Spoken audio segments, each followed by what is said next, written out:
Diddy was warned in early 2024, not by the media, not by a lawyer, but by a woman who said she'd seen the truth and couldn't stay silent any longer. She claimed there were rooms inside his mansion that weren't on any official blueprint.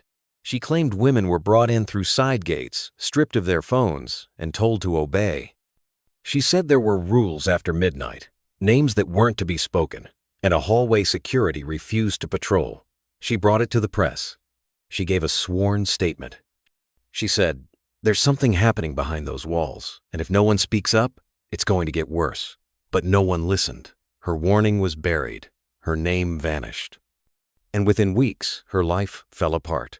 Now, months later, her exact words have resurfaced inside a federal investigation, and everything she said is starting to look like the truth.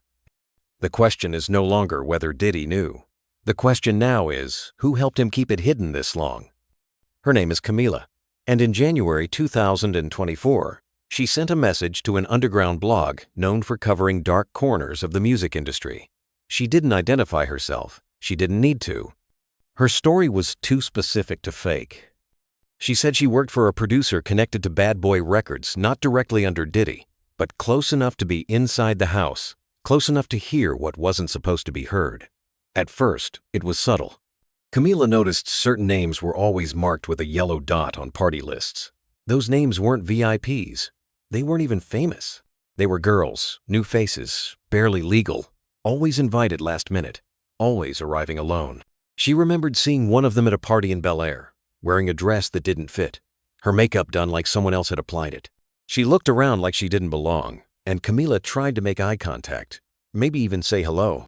But before she could, a man in a suit touched the girl's shoulder and whispered, "He's ready for you." The girl didn't respond. She just walked. That's when Camila started watching everything more closely. The rules of these parties were different. Phones were taken at the door. Staff were rotated every 2 hours. Upstairs was off limits unless your name was on a private list. One night, she saw a man get turned away at the staircase, not politely physically stopped. And behind that staircase, a red hallway, always dim, always guarded, and always quiet. Camila asked a fellow staffer once, "What's up there?" The woman didn't even look at her, just shook her head and said, "You don't ask about upstairs." But Camila couldn't unsee what she saw. Girls going in one way, coming out another. One time, a girl reappeared barefoot, holding her heels like weapons, eyes red and unfocused. She asked for a bathroom, then locked herself in for nearly an hour. After that, she vanished. No one saw her again. Not at the next party. Not online. It was like she'd been erased. That's when Camila started keeping notes. She wrote down names, faces, times, words she overheard, layouts of the houses, codes on the guest badges. She even memorized the pattern of lights that flickered when the second floor was active. She wasn't trying to go public. She just wanted to protect herself in case something ever happened. But the more she wrote, the more it started to feel like evidence. And then came the night. Everything changed. A girl stumbled out of the red hallway, lips bruised, arms shaking. She looked right at Camila and whispered, "He said I was a gift." Then she collapsed. Security moved fast, too fast. They swept the girl away. No ambulances, no police. Just a black SUV that left before anyone could ask questions. That was when Camila knew this wasn't just a dark secret. It was a system. Controlled. Protected. Hidden. She didn't sleep that night. She backed up her notes. She printed photos. She made copies of everything. And the next morning, she wrote her story. No names, no accusations. Just truth and a warning. She hit send. And within 48 hours, her apartment lease was mysteriously terminated. Her laptop locked her out of her own files. And someone slipped an envelope under her door with no return address. Inside it was a single word printed in bold: "Stop." That's when she realized the machine didn't just silence victims. It erased witnesses, too. Camila didn't go home that night. She packed a single bag, grabbed the backup drive she'd hidden behind a loose tile in her closet, and got on a bus going anywhere but Los Angeles. She didn't know where she was headed, only that she needed distance. She turned off her phone, used cash, stayed in a cheap motel off a quiet highway 3 towns away. Every creak in the wall made her jump. Every knock on a door sent her pulse racing. She wasn't being paranoid, she was being hunted. And she knew it. 2 days later, she walked into a legal aid center under a false name. She asked to speak to someone about whistleblower protection. The receptionist hesitated, then handed her a card with no title, just a first name and a number. The woman on the other end didn't ask many questions. She just said, "Come in person. Bring what you have." When Camila arrived at the office, small, quiet, tucked behind a bookstore, she expected skepticism. Instead, the woman pulled out a thick manila folder the moment she sat down. She slid it across the table without a word.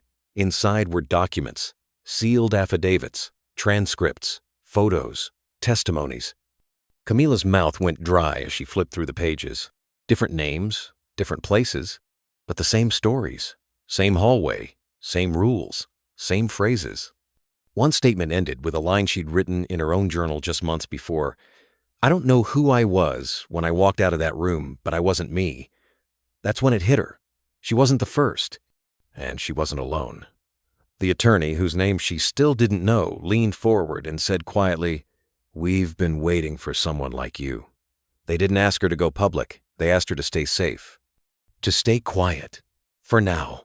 But the truth couldn't wait.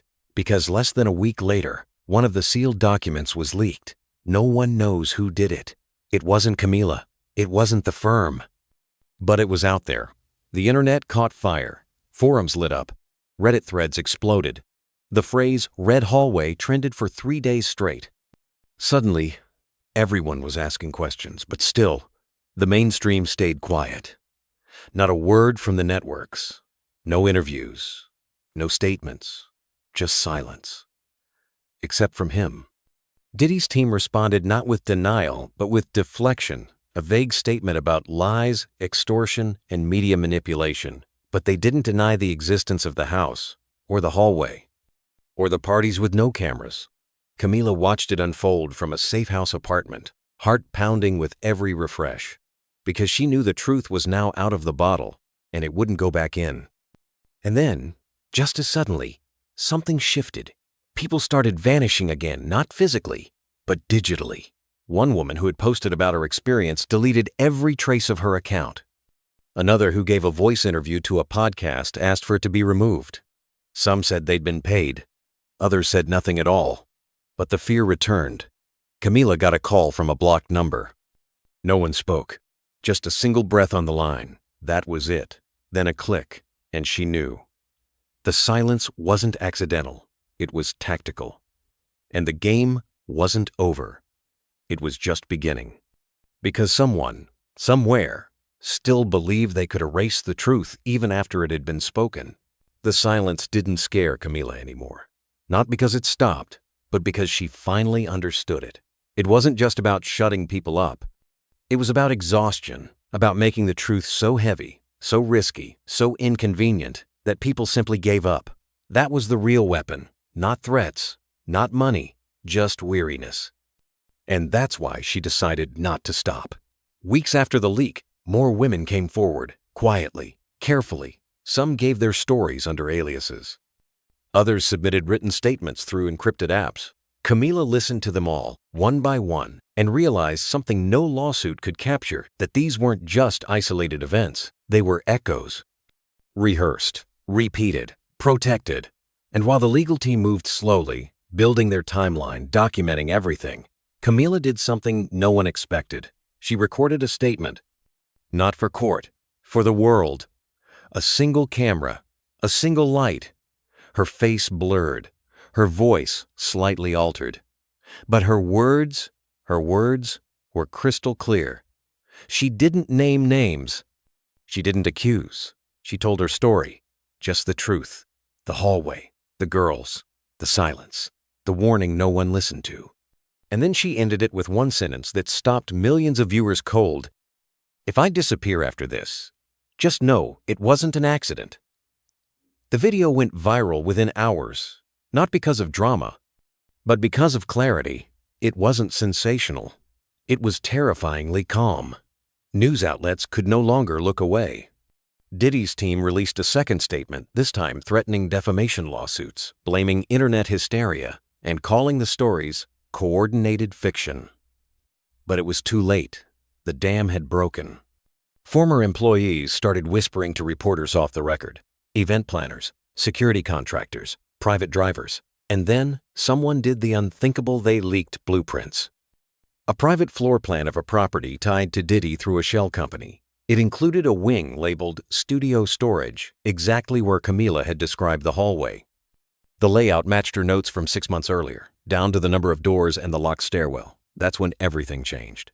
The investigation went federal. NDA agreements were challenged in court. 2 former staffers agreed to testify under protection. 1 producer disappeared overseas. And Camila? She was offered a deal, not money, but anonymity. She could walk away, safe, quiet, forgotten. But she didn't take it, because something had shifted inside her. This wasn't about revenge anymore. It wasn't even about Diddy. It was about the system, the silence, the idea that power could erase pain if the check was big enough, and so she stayed. And when the first court date was announced, she was there not in front of cameras, but behind a glass wall, watching the man whose empire had been built on silence finally be forced to hear the noise. And in that moment, she realized the most powerful thing she'd done wasn't leaking evidence or testifying. It was surviving, staying alive, staying loud, and reminding the world that even the most carefully buried secrets will one day claw their way to the surface, especially when someone refuses to stay quiet.